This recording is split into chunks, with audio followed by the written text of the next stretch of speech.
बिस्मिल्लाहिर्रहमानिर्रहीम, अस्सलाम वालेकुम। अली सलमान जी टीवी के तमाम नाज़रीन को जी स्पोर्ट्स में खुश आमदेद कहता है कि जहाँ पर आज भी हम बात करेंगे पाकिस्तान स्पोर्ट्स के हवाले से, पाकिस्तान क्रिकेट के हवाले से, पाकिस्तान और इंग्लैंड के दरमियान जो सीरीज़ का आगाज़ होने वाला है जुमेरात से, उस सीरीज़ को डिस्कस करेंगे। साथ साथ पाकिस्तान क्रिकेट कुछ मसाइल का भी शिकार है और यूनुस खान और पाकिस्तान क्रिकेट बोर्ड का जो तनाज़ा है वो भी इस वक्त अभी तक खबरों की जीनत बना हुआ है। और वक़ार यूनुस ने जो प्रेस कॉन्फ्रेंस की मोहम्मद आमिर के हवाले से कुछ तहफ़्फ़ुज़ात का इज़हार किया गया, उस पर वक़ार यूनुस ने भी अपने ख़यालात का इज़हार किया। सीरीज़ को लेकर भी वक़ार यूनुस ने कुछ गुफ्तगू की, इस पर भी बात करेंगे। लेकिन सबसे पहले प्रोग्राम का फॉर्मेट, आज की टॉप स्टोरीज़।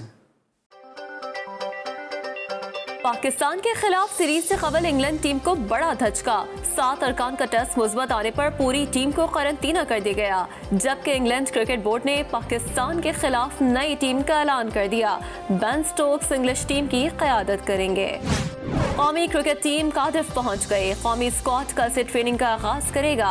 पाकिस्तान और इंग्लैंड के माबैन पहला मैच 8 जुलाई को कार्डिफ में खेला जाएगा। पाकिस्तान और वेस्ट इंडीज की विमेन टीमों के माबैन वनडे सीरीज कल से शुरू होगी। कौमी कप्तान जबीरिया खान का कहना है कि इन मैचेस से वर्ल्ड कप क्वालिफायर मरहले और अगले साल विमेन्स वर्ल्ड कप की तैयारियों के सिलसिले में मदद मिलेगी। इंटरनेशनल मैचेस जो होते हैं वो बहुत इंपॉर्टेंट होते हैं और मेरे ख्याल में 5 मैचेस की सीरीज काफ़ी अच्छी है, तो लर्निंग्स काफ़ी ज़्यादा इसमें होंगे। जिमी एंडरसन ने फर्स्ट क्लास क्रिकेट में 1000 विकेटों का संगे मील अबूर कर लिया। 1994 हॉकी वर्ल्ड कप के हीरो नवीद आलम कैंसर के मर्ज में मुब्तला हो गए। नवीद आलम की बेटी हाजरा नवीद की हुकूमत से इलाज में मदद की अपील। पाकिस्तान बैडमिंटन फेडरेशन ने पाकिस्तान के number 1 badminton player Murad Ali पर 2 साल की पाबंदी लगा दी। साबिक नेशनल चैंपियन परवशा बशीर का केस डिसिप्लिनरी कमेटी के सुपुर्द कर दिया गया। दोनों खिलाड़ियों ने टोक्यो ओलंपिक्स में जगह पाने वाले महूर शहजाद की सिलेक्शन के मय्यार पर सवालात उठाए थे। दुबई दारुल हुकूमत में इंटरनेशनल बॉक्सिंग का मेला सज गया। इवेंट में पाकिस्तान, अफगानिस्तान और ईरान के बॉक्सर की शिरकत। और मेजबान और दिफाई champion Brazil Copa America football के फाइनल में पहुंच गया। जी नाज़रीन, आपने आज की टॉप स्टोरीज़ देखी और इन टॉप स्टोरीज़ में एक अफसोसनाक खबर कि हॉकी ओलंपियन नवीद आलम, जो माजी में पाकिस्तान की हॉकी टीम के हेड कोच भी रह चुके हैं, वो ब्लड कैंसर के मूजी मर्ज में मुब्तला हो गए। माजी में हमने देखा कि काजी मोहिब और मंसूर अहमद जो गोलकीपर थे, उनको भी हम इस मूजी मर्ज के बायस खो चुके हैं। लेकिन अब हुकूमत वक्त से और अरबाब इख्तियार से, पाकिस्तान हॉकी फेडरेशन से, इस प्रोग्राम के तवस्सुत से, इस प्लेटफॉर्म के तवस्सुत से हमारी अपील है कि नवीद आलम के इलाज मालजे में हर मुमकिन जो है वो मदद की जाए। और साथ साथ जो मुखय्यर हजरात अगर इस शो को देख रहे हैं तो उनसे भी मैं रिक्वेस्ट करूंगा कि ये हमारे कौमी हीरो हैं, जो हर मुमकिन इनकी मदद हो सकती है इस हवाले से, क्योंकि महंगा इलाज है और अपने असासों को, अपने हीरोज़ को बचाना हमारा अवलीन फ़र्ज़ है। तो हर मुमकिन जो है वो इस हवाले से कोशिश करनी चाहिए और हमारी नेक तमन्नाएँ और दुआएँ जो हैं वो नवीद आलम और उनकी फ़ैमिली के साथ हैं। प्रोग्राम की इब्तिदा में मैंने कहा था कि आज हम बात करेंगे पाकिस्तान स्पोर्ट्स के हवाले से। तो आज हमारे साथ जो 2 ऐसी शख्सियत मौजूद हैं, वो दोनों ही इनका क्रिकेट से बड़ा गहरा ताल्लुक़ है। एक ऐसी शख्सियत मौजूद हैं कि जब अपने वक्त में खेलते थे, बड़े ज़बरदस्त ऑफ स्पिनर थे। और जो अभी आप T20 क्रिकेट देखते हैं, तो माजी में जब T20 क्रिकेट का आगाज़ हुआ पाकिस्तान के शहर कराची में नाज़माबाद सुपर कप के नाम से, तो कई टूर्नामेंट उन्होंने तवातुर के साथ जीते। पाकिस्तान में जो पहला डे नाइट क्रिकेट टूर्नामेंट, जो डिपार्टमेंटल क्रिकेट टूर्नामेंट का फाइनल खेला गया, वो इनकी टीम ने, इनकी जो है वो इन्होंने हेड कर रहे थे उस डिपार्टमेंट को, तो इनकी मैनेजरशिप में जो है वो उस इवेंट को अपने नाम किया। इसके साथ साथ अगर आज हम यूनुस खान की बात करते हैं, तो यूनुस खान को अगर इंटरनेशनल क्रिकेट का फ्लेवर चखने का मौका मिला तो इन्हीं की वजह से चखने का मौका मिला। यही वो शख्सियत थी कि जब एक लो स्कोरिंग मैच में इन्होंने श्रीलंकन टीम से रिक्वेस्ट की कि मैच को दोबारा खेला जाए, मैच दोबारा खेला गया और फिर यूनुस खान ने वहाँ पर ज़बरदस्त बैटिंग की और फिर वो पाकिस्तान की टीम तक उन्होंने रसाई हासिल की। बल्कि यही नहीं, आपने कभी भी नहीं सुना होगा, फर्स्ट क्लास क्रिकेट हो या लॉन्गर वर्जन की क्रिकेट हो, टेस्ट क्रिकेट हो, कि कभी भी कोई टीम अगर 100 रन के अंदर आउट हो रही हो तो 70 या 80 रन पे वो उस टीम के 8 खिलाड़ी अगर आउट हो तो उसको डिक्लेयर कर दिया जाए और फिर मैच जीत लिया जाए। तो ये सब इन्होंने कारनामे अंजाम दिए हैं। क्योंकि हम अपने शोज़ में आजकल के क्रिकेटर्स को बुलाते हैं, लेकिन हमारी कोशिश ये होती है कि जो हमारी नस्ल है उसको बताएं कि हमारे माजी में कितने ज़बरदस्त क्रिकेटर्स रहे, क्या क्रिकेटिंग ब्रेन रहे। तो पहले भी हमारे शो का हिस्सा रहे, आज भी हमारे शो का हिस्सा है। शुएब हबीब साहब, खुश आमदीद कहेंगे आपको। Thank you so much sir, आपने वक्त निकाला शो के लिए। Thank you. बहुत बहुत शुक्रिया। इनके अलावा जो दूसरी शख्सियत मौजूद हैं जनाब, पाकिस्तान के स्पोर्ट्स में जो चंद कामयाब तरीन शोज़ हैं उनमें से एक बहुत ही कामयाब शो होता था और वो ये वाहिद शो होता था जो डोमेस्टिक क्रिकेट को कवर करता था। इस डोमेस्टिक शो को जो ब्रेन चाइल्ड था वो इन्हीं के जहन का शाखसाना था, इन्हीं की ये सोच थी, यही from the brain to the studio इस शो को ये इन्होंने डिज़ाइन किया और फिर वो शो जो था वो एक तारीख़ का हिस्सा बन गया। अब आजकल यूट्यूब पे मौजूद हैं, एक्टिंग भी करते हैं और बड़े ज़बरदस्त विलन भी हैं, कभी कभी जो वो पीर फ़कीर के किरदार में भी नज़र आते हैं, तावीज़ भी देते हैं उन ड्रामों में। आज देखते हैं कि क्या पाकिस्तान क्रिकेट को ये तावीज़ दे रहे हैं, क्या आज ये मंत्र देने के लिए आए मेरे साथ मौजूद हैं। आपने इनको PSL में भी देखा, बोल्ड हैं, बलंट हैं, कमर एफी साहब, कैसे एफी भाई, ठीक ठाक हैं? Ali thank you very much, आपने जो तारुफ कराते हैं आप हमेशा ज़बरदस्त कराते हो, मैं हमेशा सरप्राइज हो जाता हूँ आपकी नॉलेज के बारे में सुन के। सबसे पहले तो मैं नवीद आलम का उनकी फैमिली के साथ हमारी दुआएं और तमाम मुखय्यर हजरात और जो पाकिस्तान हॉकी फेडरेशन है उनकी जानिब से कि एक तो वो इनके इलाज के ऊपर खर्चा करें, दूसरा है कि पाकिस्तान हॉकी को जो कैंसर लग गया है उसको भी ज़रा ख़त्म करें। और राइट, आप कुछ कहेंगे नवीद आलम, क्योंकि स्पोर्ट्स से आप पे बड़ा गहरा ताल्लुक रहा है। स्पोर्ट्स से गहरा ताल्लुक रहा है, फिर प्लस नवीद आलम मेरे बैंक का प्लेयर था, मेरी बैंक की हॉकी टीम का मेंबर था, रेगुलर मेंबर था। मुझे ये सुन के बड़ा अफसोस हुआ। मेरी दुआएं हैं अल्लाह मियां उसको जल्द से जल्द सेहतियाब करे और इंशाल्लाह वो बड़ा ब्रेव और बड़ा दिलेर है, इंशाल्लाह ताला ये कैंसर को मात करेगा इंशाल्लाह। और जिस तरह शेख हबीब साहब ने भी कहा कि आज इनको बुलाने का एक और भी मकसद था कि हम यूनुस खान के मुद्दे पे 2-3 दिन से बात कर रहे हैं, तो यूनुस खान की कैरियर को इन्होंने बहुत ज़्यादा कवर भी किया है। तो आज नवीद आलम का भी जिक्र जब निकल आया तो नवीद आलम भी एलाइड बैंक से खेलते रहे और साथ साथ जो है हमारी टीम ने भी कोशिश की थी कि नवीद आलम की फैमिली का मौक़िफ़ इस हवाले से ले सकें, लेकिन जाहिर सी बात है गम में दुख में मुब्तला हैं, तो अभी इस वक्त उन्होंने वक्त नहीं निकाला। लेकिन आने वाले दिनों में हम ज़रूर गाए बगाए आपको नवीद आलम साहब की खैरियत से इंशाअल्लाह अज़ीज़ मुत्तला फरमाते रहेंगे। लेकिन आ जाते हैं प्रोग्राम की बाकी स्टोरीज़ की तरफ। सबसे पहले हम बात करेंगे यूनुस खान के हवाले से। जो गुज़िश्ता हमने PSL का शो किया था उसमें काफ़ी तनकीद का जो इजहार किया था रफ़ी भाई ने कहा था कि जो कुछ यूनुस खान के पास है उसको वो निकालें, आखिर कब तक वो छुपाते रहेंगे। तो यहीं से ज़रा सिलसिले का आगाज़ करते हैं। अब तो उन्होंने बहुत कुछ बता दिया, अब तो शिकायत नहीं है आपको? नहीं, मेरे ख्याल में जो कुछ उन्होंने बताया वो तो 4-5 महीने पुराने का किस्सा है और मेरे ख्याल में इसमें यूनुस ही जिम्मेदार हैं। सीधी सी बात है कि आप जिस रवैये के साथ अपना करियर आपने क्रिकेट में रखा, ठीक है, आप 11 खिलाड़ी खेलते हैं भाई, कोई आप कोई लैंडलॉर्ड थोड़ी है कि आप आएंगे तो आपके हिसाब से या आपको कप्तान बनेंगे तो आपके हिसाब से टीम चलेगी। नहीं भाई, टीम अपने हिसाब किताब से चलती है, उसमें कोच भी होता है, मैनेजर भी होता है और फिजियोज भी होते हैं, उनकी भी इनपुट होती है टीम के अंदर। मतलब यूनुस का तो मसला हमेशा से यही रहा है ना कि यार वन मैन शो चलाऊं मैं, किसी भी तरह वन मैन शो लेके चलूँ टीम के अंदर। जो मैं कह रहा हूँ वो सच है, बाकी सब झूठ है। यानी कि मैंने जो प्लान किया है ना भाई, वो उसी प्लान के अंदर रहेंगी चीज़ें तो ठीक है, उसके अलावा तो कुछ नहीं। अभी ये जो हसन अली वाला वाक़या है, आप देख लें कि हसन का तो कुछ आना भी नहीं चाहिए इसके ऊपर, मगर यूनुस ने भी तो अधूरी बात करी है।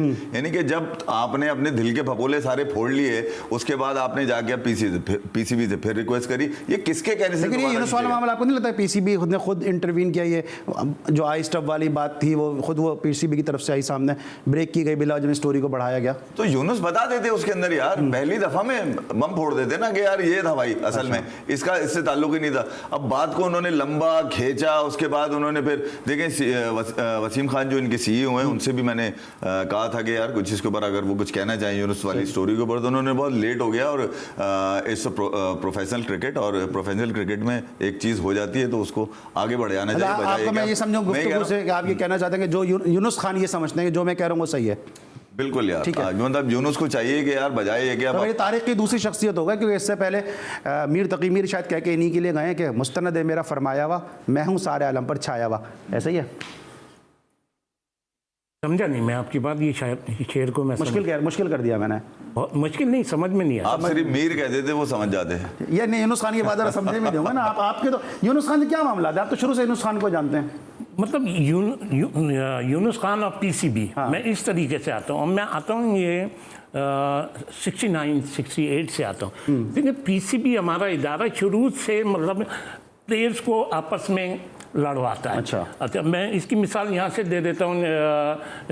68-69 में ग्रेवनी की क़यादत में इंग्लैंड की टीम MCC के नाम से आई थी। ग्रेवनी, हाँ, उनकी सालगिरह आज। अच्छा, सालगिरह चले, मुबारक उनको सब। अच्छा, उस वक्त PCB ने हबीब मोहम्मद और सईद अहमद का झगड़ा कराया, राइट। अच्छा, फिर उसके बाद आ जाते हैं PCB ने फिर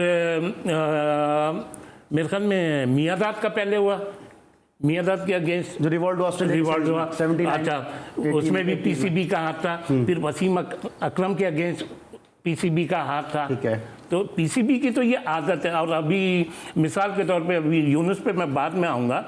अब आप ये देखें कि पीसीबी ने ज़बरदस्ती अपने ही वकार यूनुस पे प्रेशर डाल दिया। अब ये वसीम साहब को मतलब नो डाउट सीईओ हैं, लेकिन वो किस हैसियत से अगर वो मिले हैं इससे आमिर से, और आमिर की क्या परफॉर्मेंस है, वो किस बात पे टीम में लाना चाहते हैं, वो खुद मीडिया में आए। और मीडिया को भी चाहिए कि वसीम से पूछे कि भाई आपने किस हैसियत से उसको ऑफर दिया पाकिस्तान टीम में आने। तो ये प्रेशर डालने वाली टैक्टिक्स होती है। अब यहाँ आ जाते हैं यूनुस खान पे। मैं पास में नहीं जा रहा, ये जो प्रेजेंट चल रहा है मैंने भी टीवी पे सारा तो पास बता दिया नहीं, आपने। मैं यूनुस सुन लो ना। सर जी आप बोले मैं खामोश। नहीं, मैं ये कह रहा हूँ आपने इतना लंबा केस को लेकर मेरे ज़हन में सवाल आता है। पापड़ बेल जो यूनुस को एक बच्चा नन्ना काका है क्या 2009 में जो कुछ उसके साथ हुआ। नन्ना काका है यूनुस, नन्ना काका है। 10,000 नन्हे काके नहीं बनाते। मैंने अभी 10,000 पे आए। मैंने पास बताया पीसीबी का। मैं यूनुस खान पे तो अभी आखिर में ऐसा लग रहा है वो सब शैतान थे। अब फरिश्ते की बात करूंगा मैं, मतलब ये तो गलत बात है ना भाई। अभी मैं भाई अभी आप बोल रहे हैं पूरा मौका दे रहा हूं। इतना लंबा एक तो टाइम खा गए आप बेकारी का, उसके अंदर आपने आगे अब बताने की कोशिश कर रहे हैं। भाई आप ये देखें कि यार मैं पाकिस्तान क्रिकेट बोर्ड कितने साल से। अच्छा ठीक है, चले मैंने तो पाकिस्तान यूनुस की आप बता दें। चले यूनुस खान पर है। आईफी भाई जरा सुन लेते हैं। यूनुस पर आ जाए। यूनुस पे देखें, यूनुस हमेशा अपनी टर्म एंड कंडीशन पे आता है। हाँ। अच्छा अभी जैसे कहा गया यूनुस खान ने तो किसी जगह नाम हसन अली वगैरह का भी नहीं है। अच्छा अब यूनुस खान ने अगर जिस शख्स का नाम लिया जिसने उसको कॉल करी, तो उसने बताया तो है। यूनुस खान ने बताया। अच्छा अब दूसरी चीज़ है, अब यूनुस खान पे यूनुस पे प्रेशर डालने के लिए इन्होंने Pakistan against south Africa Karachi में जो इन्होंने एकेडमीज के कोचेस भेज दिए। यार ये कोचेस मतलब ये क्या बताएंगे लड़कों को। वो जैसे उस पर भी यूनुस खान ने ऑब्जेक्शन उठाया। यूसुफ कुछ नहीं बता सकते नहीं यार यूसुफ है। अच्छा आपके सखलैन मुश्ताक हुए। वो विकेट कीपर अतीकुज़्ज़मा, ये इनकी खुद अपनी क्या टेक्निक थी। अच्छा हाँ अतीकुज़्ज़मा तो खुद अपने पहले ही टेस्ट में राउंड विकेट बोल्ड हुए। अच्छा फिर अभी 7-8 महीने हो गए। अच्छा कौन सा एक प्लेयर दे दिया। सकलैन ने इतने साल से पाकिस्तान क्रिकेट में है, सकलैन की भी अपनी क्या पहचान है। दूसरा सकलैन ने कौन सा ऑफ स्पिनर दे दिया। अभी हम यूनुस पे रहते हैं ना। अभी हाँ मैं इसी तरह आ रहा हूँ। तो यूनुस के ऊपर यानी मैं कहने का मेरा मकसद ये क्या है कि पीसीबी ने यूनुस पे प्रेशर डाला। पीसीबी किसी को लाना चाह रही होगी, लेकिन यूनुस खान ने उस पर ऑब्जेक्शन करना। अब मैं ये समझूं आपकी गुफ्तगू से कि हनीफ मोहम्मद का और सईद अहमद का जो झगड़ा था वो पीसीबी ने करवाया। ठीक है, बिल्कुल। मियादाद के खिलाफ जो रिवॉल्ट हुआ वो पीसीबी ने करवाया। फिर यूनुस खान के खिलाफ जो हलफ लिया गया कुरान शरीफ पे वो भी पीसीबी ने करवाया। फिर अभी यूनुस खान को हटाया गया वो पीसीबी ने कराया। ये हमारे जो प्लेयर हैं ये कब से हप्पा और मम कहते हैं चावलों को और पानी को, ये जरा तो मुझे बता दीजिए। इनकी पानी को कहते हैं मम और चावलों कहते हैं हप्पा। मतलब सारा सब कुछ पीसीबी करता है, प्लेयर कुछ नहीं करता है। मुझे ये जितने भी प्लेयर हैं जो भी ये शुरू में जब आते हैं ना ये यही हरकतें करते हैं। फिर जब कुछ परफॉर्म कर जाते हैं तो लेजेंड बन जाते हैं। हनीफ मोहम्मद या सईद अहमद यूनुस खान मियादाद ये क्या शुरू के बात है। ये तो सारी जब की बात है कैरियर के बिल्कुल मिड में तैयार। मैं आपको बताऊं जिस मैच के हंगामे की बात कर रहा हूँ उसमें सबसे आगे पता कौन थे। उसमें सबसे आगे ज़हीर अब्बास थे। कौन से मैच में? जिस मैच में कराची में इस पे हंगामा हुआ था। अच्छा ज़हीर अब्बास। अच्छा मैं इधर आता हूँ, ये क्योंकि बड़ी एक तो नई ब्रेकिंग दे दी है शुएब भाई ने कि ज़हीर अब्बास जिनके बारे में मिस्टर क्लीन समझते हैं, एशियन ब्रैडमैन समझते हैं, वो हंगामे में भी सबसे आगे थे। ये हम जानेंगे एक छोटे से ब्रेक के बाद।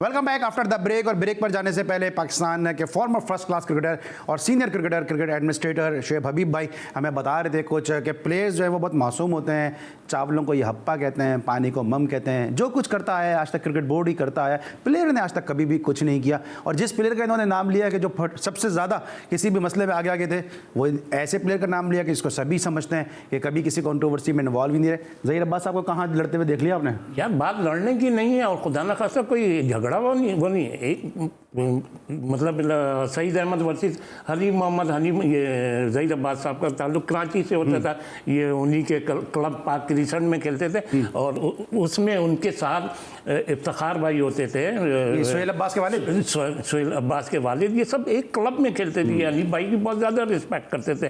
तो वो मेरे ख्याल में वो टेस्ट में 3 या चौथे दिन हंगामे की नज़र हो गया था। सिर्फ झगड़ा क्या था, सईद अहमद वर्सेस हनी मोहम्मद। ठीक है, ये सारा। अच्छा फिर भाई ये बताइएगा कि अभी हम बात करते हैं यूनुस खान के हवाले से, इस मौजू को मैं रैप अप भी करूँगा, काफ़ी दिन से मामला चल रहे हैं। आपको क्या लगता है कि अब यूनुस खान ये कहते हैं कि जी मैं तो इस मामले में खामोश था, मैंने तो मुआहदे की पासदारी की, लेकिन क्रिकेट बोर्ड से खबरें लीक हुई। आपको लगता है दानिस्ता तौर पर जो लीक कराई गई खबरें, फिर यूनुस खान ने व्हाट्सएप ग्रुप भी छोड़ दिया, कल भट्टी साहब हमारे पास मौजूद थे। एक सवाल तो बहुत बड़ा ये भी पैदा होता है कि भट्टी साहब को ईमेल आ जाती है, भट्टी साहब को व्हाट्सएप ग्रुप का पता चल जाता है, लेकिन पाकिस्तान क्रिकेट बोर्ड का जो मीडिया डायरेक्टर है, जो मीडिया डिपार्टमेंट है, वो इस हवाले से कोई प्रेस रिलीज जारी नहीं करता, वो कुछ नहीं कहता। जो सीनियर सहाफ़ी है वो अपने सोर्सेज से खबरें निकाल लेते हैं। देखिए अली, आपने बात तो ठीक करी। बिलाशुबा यूनुस 10,000 रन बनाने वाले पाकिस्तान के पहले बल्लेबाज हैं और हमारे हीरोज़ का मसला यही है कि यार ये सोचते ही नहीं कि रिटायर हो चुके हैं। उनको पता ही नहीं है कि अब सीट छोड़ के कोई नहीं खड़ा होगा, अब आपको सीट छीननी पड़ेगी भाई, सीट पे अगर आपने आना है।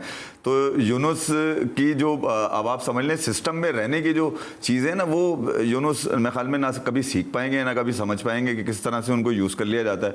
अभी जहाँ से ये आग भड़की है, आप देख लें, यूनुस ने सिर्फ खामोशी में इस बात की तायद करी है कि 2009 में हुआ क्या था। यूनुस ने कभी अपने मुंह से नहीं कहा, कभी मीडिया में बैठ के खुल के बातें नहीं करी। ठीक है, पहले भी हुई होंगी बातें, वो किसी ने लीक कर दी, कुछ हो गया, मगर अब यूनुस ने अब जो हरकत करी है ना, जिस तरह से उन्होंने तरले किए हैं पाकिस्तान क्रिकेट बोर्ड के कि मैं किसी तरह वापस आ जाऊं, तो मैं ख्याल में यार तरले कब किया उन्होंने? तो ये कहा कि मैं अपने रिस्पेक्ट पे कॉम्प्रोमाइज नहीं करता हूं, तरले कब किया उन्होंने? नहीं, कॉम्प्रोमाइज वो तो भाई मीडिया की, अभी जो इन्होंने आखिरी जो कांटेक्ट किया पाकिस्तान क्रिकेट बोर्ड से, उसकी बात कर रहा हूं मैं। और उसके बाद से आप देख लें, पीसीबी ने उनको टाटा बाय बाय कर दिया। आज से 3 दिन पहले मैंने यूनुस के हवाले से, जब मैं आपको बता रहा था कि वसीम खान सीईओ से मैंने कोशिश करी मालूम करने की, तो उन्होंने बोला भाई प्रोफेशनल क्रिकेट है, बात खत्म हो गई है, अब यूनुस का समझ लेंगे, टाटा बाय बाय। तो आप देख लें, यूनुस टाटा बाय बाय होगा। और मेजबान ने लंदन पहुंचते ही सबसे पहली बात जो करी है वो क्या, यही करी है कि भाई ये देखें, ये टीम फैमिली की तरह है। यानी कि फैमिली के एक मेन आदमी को तुम छोड़कर आ गए और फिर तुम बोल रहे हो टीम फैमिली की तरह है। यानी कि फैमिली अब मुकम्मल हुई है यूनुस के बगैर। और ये बिल्कुल ठीक बात मैं आपको बता रहा हूँ कि टीम के अंदर साजिशें हुई हैं यूनुस को बाहर करने के लिए। एक 5 महीने पुरानी खबर किस तरह से मीडिया पे लीक की गई, किस तरह से एक ही मीडिया पे लीक की गई, जानबूझकर लीक की गई, और उसके बाद से यूनुस को निशाना बनाया गया। यहाँ तक तो बातें ठीक है, मगर यूनुस को अगर आप 2009 से अब तक का कैरेक्टर, बल्कि 2006 से अब तक का कैरेक्टर अगर आप देखें यूनुस का, तो यार वो भी ऐसा नहीं है कि वो उन्होंने सीखा ही नहीं इस सिस्टम में रहने के लिए कि किस तरह से वो अपनी क्रिकेट खेलते रहो, क्रिकेट में अपना नाम बना लिया। अब भाई आपके 10,000 रन से कोई मरूब नहीं होगा। देखने को स्टेट्स में 10,000 रन तो हैं, आप दुनिया में कहीं जाएंगे, आप पाकिस्तान के एम्बेसडर तो बनेंगे, मगर आपके 10,000 रन पाकिस्तान क्रिकेट बोर्ड में भाई आपको कोई सीट नहीं मिलेगी उन 10,000। अच्छा, आपको क्या लगता है कि अब यहाँ पे जो जिस तरह मैंने पहले भी अपने किसी शो में कहा था कि सबको पता है कि यूनुस खान किस बॉल पर आउट होंगे,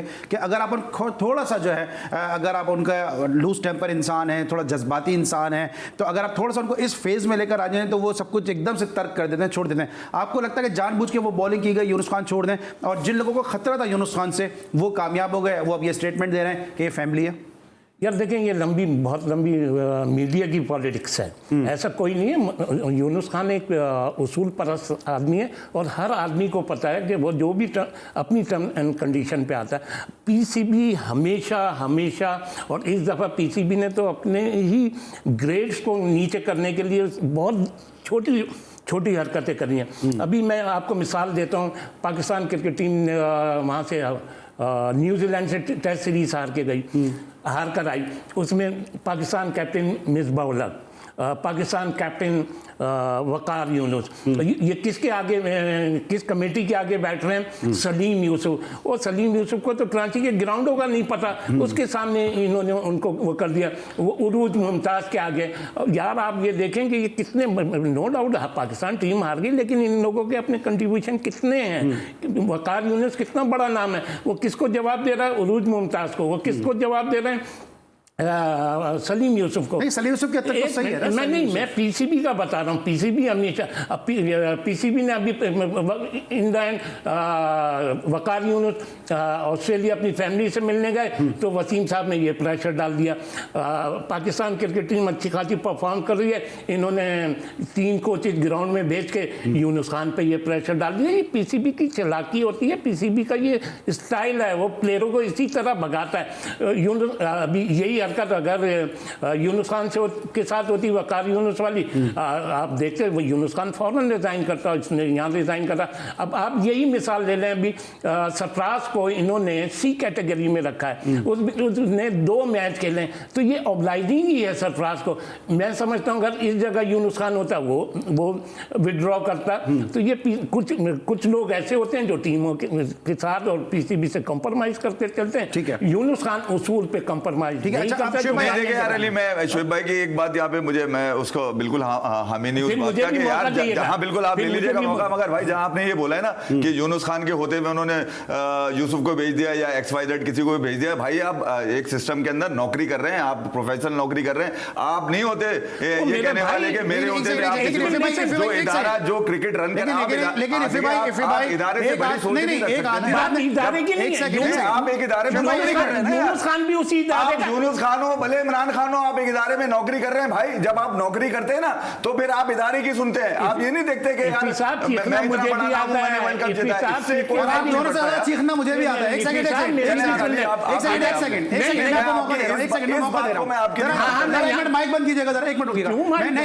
लड़ाई थोड़ी हो रही है, लड़ाई 1 मिनट खामोश नहीं हो रहे ना, मैं आपकी बात का जवाब दे रहा हूं कि यूनुस खान, 1 मिनट भाईजान, 1 मिनट दोनों, ये गुफ्तगू का सिलसिला जारी रहेगा। हीटेड डिबेट हो गई है, दोनों के आर्गुमेंट्स इस वक्त जारी है, दोनों खामोश होने के लिए तैयार नहीं है। ब्रेक में हम इनको पानी पिलाएंगे, थोड़ा ठंडा करने की कोशिश करेंगे। मिलते हैं एक छोटे से ब्रेक के बाद।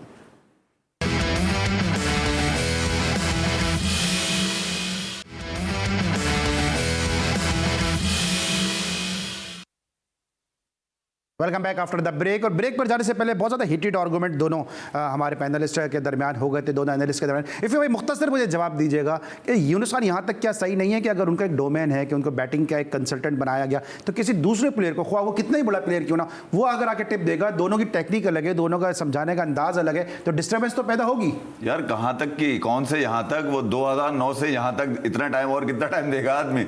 आपने 10 इनिंग्स दिए यूनुस को। नहीं, मैं तो सिखाने की बात कर रहा हूँ ना भाई, सिखाने के लिए आप स्कूल जाए ना यार, जहाँ पे लोग आपके लिए बच्चे कुर्सियां छोड़ दें, यूनुस भाई आए हैं, ये लोग थोड़ी इज्जत करेंगे, कोई ये लोग थोड़ी मुंह लगाएंगे इतना। कोई देखिए, मैं थोड़ा सा इस तरीके से कहूँगा, यूनुस पाकिस्तान का बैटिंग हेड कोच है। अगर इन्हें करना चाहिए था, ये लोकल प्लेयर को बुलाते, जो हमारे लोकल सिंध के हमारे जो कोचेस थे, जो कराची के। मैं आपको प्लीज मुझे जवाब देने। नहीं, आप गलत बात बता रहे हैं ना, आप गलत कर रहे हैं, आप ये फेवर कर रहे हैं। अपने एंड से बताने तो दे उनको। मैं आपको ये कह रहा हूं, यूनुस एक इदारे में काम, ये यूनुस एक इदारे में काम कर रहे हैं, उनके अपने कोई प्रोटोकॉल है, उसके अगेंस्ट यूनुस नहीं बोल सकते।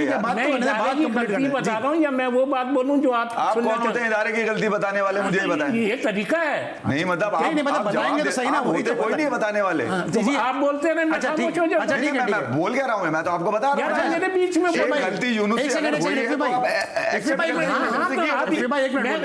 उसी इदारे के कराची में जो कोचिस हैं, जो जैसे मेरे ख्याल में मसरूर है, आसिम रिजवी है, ताहिर है, इकबाल इमाम है, ये उसके साथ कोऑर्डिनेट करते हैं। आप वहां से भेज रहे हैं। मोहम्मद यूसुफ ने अब तक कितने बैट्समैन दे दिए हैं? सकलैन मुश्ताक ने कितने ऑफ स्पिनर दे दिए हैं? ये आपका विकेट कीपर क्या नाम है? अतीकुज़्ज़मान। इसकी कौन सी टेक्निक है? अब याद रखिएगा मेरी बात, मतलब अच्छी गेंद पे रन्स लोगे तो आपकी टेक्निक अच्छी होगी। हमारे यहाँ क्या कहा जा रहा है हमारे यहाँ के आप स्ट्राइक रेट बढ़ाएं। स्ट्राइक रेट उस वक्त बढ़ेगा जब आप अच्छी गेंद पे रन लेंगे। जब आप अच्छी गेंद पे रन लेना नहीं आएगा तो आपका स्ट्राइक रेट कैसे बढ़ेगा? ठीक है। तो अच्छा, फिर अभी तक इन कोचिस ने क्या दिया? वही शोएब मकसूद आ रहा है टीम में, वही आपका शोएब मलिक टीम में आ रहा है, वही हफीज आ रहा है। अब इन्होंने जो अभी प्रेजेंटली जो सबसे बड़ी जाती कर रहे हैं, सबसे बड़ी जाती असद शफीक के साथ कर रहे हैं। गुलाम के साथ नहीं कर रहे? देखें, गुलाम कामरान के साथ तो कर ही रहा है। असद शफीक अपने कैरियर में एक दफा ड्रॉप हुआ, आपने उसको टोटल आउट कर दिया है, उसको सेंट्रल कॉन्ट्रैक्ट से आउट कर दिया। अभी इन्होंने सेंट्रल कॉन्ट्रैक्ट शादाब को किस चक्कर में बी में रखा है, अब इन्होंने बी में किस चक्कर में फकर को रखा हुआ है? तो ये सब गलत है। ये पीसीबी। अच्छा, आपको क्या लगता है, चले सेंट्रल कॉन्ट्रैक्ट पे आ जाते हैं, सेंट्रल कॉन्ट्रैक्ट आपको क्या लगता है, फिटनेस पे दिया हुआ है या परफॉर्मेंस पे दिया हुआ है? नहीं, ये अपनी आपस की पीआर पे दिया हुआ है, लाइकिंग पे दिया हुआ है, पीसीबी की। फिर भाई आपको क्या लगता है? यहाँ मैं इनका बिल्कुल फेवर करूंगा। शादाब की जो परफॉर्मेंसेज है इस फॉर्मेट के अंदर, खासतौर पे T20 के अंदर, वो ऐसे नहीं है कि उनको टीम के अंदर रखा जाए, उनको वाइस कप्तान रखा है, बिल्कुल ठीक है। आपके पास और लेकिन रिजवान का ऑप्शन नहीं है वाइस कप्तान के लिए, इतनी अच्छी कप्तानी कर रहे हैं, T20 डोमेस्टिक जितवाया। रिजवान गली की हड्डी बन जाएगा। 2018 वाला टूर है, उसके ऊपर रिजवान एक पॉलिसी बना के चला चुका है और वो पॉलिसी चलने नहीं दी पाकिस्तान क्रिकेट बोर्ड ने उसकी कप्तानी को लेकर। उस वक्त गेम बन चुका था, मगर अब रिजवान को नीचे कर दिया और रिजवान को बोल दिया कि क्रिकेट खेलनी है तो भाई तुम नीचे नीचे खेले जाओ। मेरे ख्याल में अब रिजवान को शायद टेस्ट में कोई शायद मौका लग जाए तो दे दी जाए। मगर coming back to Younis Khan वाली चीज़ के ऊपर देखें, यूनुस एक इदारे में काम कर रहे हैं पाकिस्तान क्रिकेट बोर्ड के अंदर, वो पाकिस्तान क्रिकेट बोर्ड से क्रिकेट नहीं खेल रहे। मैं सीधी सी बात करूंगा, अब यूसुफ बैट्समैन बनाए नहीं बनाए क्रिकेट बोर्ड जाने, सकलैन कुछ पैदा करे ना करे क्रिकेट बोर्ड जाने। यूनुस नहीं बोल सकते कि पीसीबी की सवाब दी दे यार, किसी को भी बुला ले, एक्स वाई जेड उनकी मर्जी है। आप होते कौन है जवाब लेने वाले? भाई यूनुस खान ने तो सिंपली सी रिजाइन दे दिया, किस बात पे शोर हो रहा है? चले कोई शोर नहीं हो रहा, लेकिन जो शोर हो रहा है पाकिस्तान इंग्लैंड की सीरीज के ऊपर हो रहा है और इंग्लैंड ने 9 अनकैप्ड प्लेयर का अनाउंस किया है कि जो पाकिस्तान के खिलाफ सीरीज में हिस्सा लेंगे। शोएब भाई से जरा बात करते हैं। शोएब भाई, 9 अनकैप्ड प्लेयर हैं, यंग टीम है इंग्लैंड की, ऑन पेपर पाकिस्तान की टीम ज्यादा मजबूत नजर आ रही है क्योंकि उनके 9 नए खिलाड़ी हैं। चांसेस क्या नजर आ रहे हैं आपको इस सीरीज में? यार इससे आसान टीम नहीं मिलेगा, ये समझ लें। आपको प्लेंटी कॉर्नर मिला, प्लेंटी स्ट्रोक मिला है और गोलकीपर भी नहीं है, तो इससे अच्छा चांस पाकिस्तान को नहीं मिला। आप क्या कहते हैं फिर भाई इस बात? यार मैं तो सीधे बोलूंगा, मेरे ख्याल में मिसबा की जो पैदाइश है, उस वक्त पाकिस्तान आखिरी दफा जीता था इंग्लैंड से, शायद 74 के अंदर जीता था। उसके बाद अब मौका है कि भाई 9 नए नौजवान उन्होंने उतार दिए हैं। आपके पास तो पूरी स्ट्रेंथ टीम है, या तो आप अपनी बेंच स्ट्रेंथ को खिला दें उनके अगेंस्ट, क्योंकि बहुत ही हल्की टीम हो गई इंग्लैंड की। बेंच पे जो बैठे हुए लोग उनको खिला दें, या बहुत ही हल्की टीम तो श्रीलंका की भी आई थी, वो सरफराजी कप्तानी ले गई। हाँ, तो बाबर नहीं चले ना उसके अंदर, उसमें ख्वाब भी तो पूरा हुआ था। अच्छा, बाबर पे याद आया आपको? अच्छा, बाबर पे याद आया। बाबर पाकिस्तान के, दुनिया के हर आदमी बाबर कोहली कर रहा था, बाबर की सब आदमी तारीफ कर रहे थे। आप बाबर के स्ट्राइक रेट को लेकर आप बड़ी तनकीद कर रहे हैं यूट्यूब के शो में, अभी आपने तस्करा किया तो मुझे याद आ गया। नहीं, मैंने नहीं किया, मेरे ख्याल में one of the legend Wasim Akram ने किया। सबसे पहले उन्होंने कहा कि बाबर को अपनी डॉट बॉल के साथ उन्हें अप्रोच लगाया। अप्रोच का मतलब आप समझ गए क्या? उसकी अप्रोच ही नहीं है, एक आदमी की अप्रोच ही नहीं है अपनी स्ट्राइक रेट ठीक करने की। तो बिल्कुल ठीक कहा वसीम भाई ने। और आखिरी 3 मैचेस आपको जैसे कराची किंग्स के याद होंगे, जिस तरह से इमाद वसीम ने मैच के बाद कहा कि हम 20 से 25 रन छोड़ते। जब बाबर 16 ओवर तक खड़ा रहेगा, 14 में हाफ सेंचुरी करेगा, 16 में वो आउट होगा, तो नीचे कोई अलादीन के चिराग के जिन थोड़ी है, आएंगे छक्के चौके लगाएंगे। आपने कैसे डिपार्टमेंट को रन किया जिसके अंदर आमिर सोहेल, रमीज राजा, राशिद लतीफ, आकिब जावेद, मैं नाम लेता जाऊंगा, ये गिनती खत्म नहीं होगी। आपने बड़े मुश्किल मैं ये भी साथ साथ कहूंगा मुश्किल क्रिकेटर को आपने हैंडल किया। बाबर आजम का आपको क्या लगता है कि बाबर आजम क्या आपको लगता है जेन्युइनली T20 में ओपनर है, या आपको लगता है कि साथ साथ अब फखर जमान हुए या शर्जील हुए या रिजवान हुए, बाबर को थोड़ा नीचे बैटिंग करना चाहिए? देखें, जेन्युइन कोई वो चीज़ नहीं होती। T20 क्रिकेट ऐसी होती है कि आपको उस टाइम में फ़ौरन के फ़ौरन आप परफॉर्म करनी होती है। T20 में मतलब अब आप ये सोचें कि ये अच्छा है, ये बुरा है, ये ऐसा नहीं है। अभी जिस तरीके से रिजवान और आपके बाबर परफॉर्म कर रहे हैं, तो आप पिछले 1.5 साल से देख लें, उनसे अच्छा कोई परफॉर्म नहीं कर पा रहा। आपको लगता है सर्कल से यूज़ कर रहे हैं वो? यार देखें, आजकल जो सबसे अभी इसी बात पे आ रहा था, स्ट्राइक रेट पे। यार देखें, अगर आप पहले 6 ओवर में 10 ओवर भी अगर 8 रन के एवरेज से जाते हैं ना, तो आराम से 200 रन होते हैं। तो अब हमारे यहाँ क्या है, हमारे यहाँ कुछ साइंसदान ऐसे हैं, कुछ मतलब हर आदमी, उसमें मैं भी हूँ, ये चाहते हैं जो मैं बोलूँगा वो सही हो। और यार आप मिसाल के तौर पे अभी तक ये फ़क्र हैं या शर्जील है, कितनी दफ़ा पाकिस्तान ने 250 या 230-40 रन कर दिए। आप क्यों ऊपर ये चाहते हैं कि ऊपर रन हो? अगर ये लोग परफॉर्म नहीं करेंगे, ये रन नहीं करेंगे तो नीचे वही प्रेशर आएगा ना। तो आप बेहतर ये कि आप ऊपर, अगर मैं आपकी थ्योरी से चलता हूं, एक मिनट, आप बेहतर ये कि आप शुरू के 10 ओवर में 8 रन के एवरेज से जाएं, विकेटें आपकी सेफ होंगी, नीचे आप 10 रन के एवरेज से चले। मैं यही कह रहा हूँ ना, तो फिर अगर मैं आपकी थ्योरी से चलता हूँ तो फिर डेविड वार्नर हुए, एरन फिंच हुए, प्लेयर हुए, ये सब तो फिर नीचे आ जाए। नहीं, ये फिर वही बात आ गई। मिसाल के तो आपके पास क्या गारंटी है कि शर्जील रन करेगा? आपके पास क्या गारंटी है कि फकर रन करेगा? आपके पास क्या गारंटी है कि वो रन करेगा जो भी यंगस्टर नए ले रहे हैं? आपके पास इन दोनों की तो गारंटी है कि ये रन करते जा रहे हैं। कौन दे रहा है गारंटी? क्रिकेट में गारंटी दे सकते हैं कि ये क्यों नहीं दे सकते करेंगे? और यार क्यों नहीं? ये भी ये क्या कर रहे हैं? ये किताब से रन कर रहे हैं रिजवान। ये बाबर क्या किताब खोल के चौके छक्के से रन कर रहा है? आप एक चीज़ देखें, वसीम अकरम साहब जो इसने बहुत बड़ा नाम है दुनिया की क्रिकेट का, बहुत परफॉर्मेंस है। अब कहा जाता है कि बाबर ने 80 करे टीम हार गई, बाबर ने 50 करे टीम हार गए, बाबर ने 84 करे टीम हार गई। ओ भाई मेरे, जिस टीम से बाबर ने रन्स करे उसी टीम में कौन है? शर्जील है। शर्जील ही उसके साथ ओपनर है। हाँ। तो शर्जील क्यों नहीं कर रहा? अच्छा, मतलब बाबर एक एंड में रुका रहे, जो दूसरे है वो मारे। अभी पीएसएल के एक मैच की मिसाल देते हैं, एक सेकंड ना, आप सुन रहे हैं ना, आप इतने आर्गुमेंट कर रहे हैं। पीएसएल के एक मैच में बाबर आजम साहब खड़े रहे 15वें-16वें ओवर तक, बैट्समैन आउट हुआ बाउंड्री लाइन पे, उन्होंने क्रॉसिंग करने की भी कोशिश नहीं की और बाद में जो इमाद वसीम पर डाल दिया कि इमाद वसीम आए और फिर जो स्ट्राइक करें, और जो नया इमर्जिंग प्लेयर था उसने आगे 3 बॉलों के अंदर 2 बाउंड्री लगा दी। तो फिर बाबर जो पहले ओवर से खड़ा हुआ है पहली बॉल से, ये उसका फर्ज था या नए आने वाले बैट्समैन का फर्ज था? ये रोल किसने दे दिया? या खुद से सेल्फ क्लेम रोल ले लिया कि मैं पूरे ओवर खेलूंगा, बाकी आए और बल्ले चलाते रहे? देखिए, मैं इस तरफ नहीं जाऊंगा किसने किसको क्या रोल दिया, वसीम कोच ने क्या रोल दिया। ये जो प्रेजेंट अभी 1.5 साल की मैंने क्रिकेट देखी है पाकिस्तान की हिस्ट्री में, इन दोनों से अच्छा बेस्ट ओपनर कोई नहीं है। ठीक है, कोई ओपनर नहीं है। फिर भाई इस सीरीज में आपको क्या लगता है? लास्ट मेरा क्वेश्चन है आपसे अली, बहुत अच्छा मौका है लड़कों के लिए कि 3-0 जीते हैं, वाइट वॉश करेंगे इंग्लैंड को यार। और बचा है कौन इनका? बेन स्टोक्स पहली बार के बगैर, बॉलिंग कोच के बगैर पाकिस्तान की टीम गई थी, जीत गई। जिम्बाब्वे बगैर बॉल अपने कोच के बगैर आई, जीत गई। पाकिस्तान बैटिंग कंसल्टेंट के बगैर गया, जीत जाएगा। अभी तो मिसबा और वकार भी वापस आ जाए तो टीम जीत जानी चाहिए। मतलब वही स्कूल ऑफ थॉट है मिसबा। फाइनल नोट, मैंने ये बोला ना, आपको प्लेंटी स्ट्रोक मिला है, गोल कीपर है ही नहीं, आराम से गोल करें, इससे अच्छा मौका नहीं मिला। Alright, thank you so much Shoaib Habib साहब और कमर ज़ैफ़ी साहब। आज के शो में आप हमारे मेहमान बने, आज के शो की आप जीनत बने। हमें उम्मीद है इन दोनों की हीटेड आर्गुमेंट, हीटेड डिबेट आपको पसंद आई होगी, क्योंकि जाहिर सी बात है दोनों अपने अपने हिसाब से बात कर रहे हैं। एक के पास तजुर्बा है और एक के पास अपना एक्सपीरियंस है, और जिस तरह से वो क्रिकेट कवर करते हैं उनके पास अपनी मालूमात है। इंशाल्लाह कल रात आपसे मुलाकात होगी। अपना बहुत ख्याल रखिए। अल्लाह हाफ़िज़।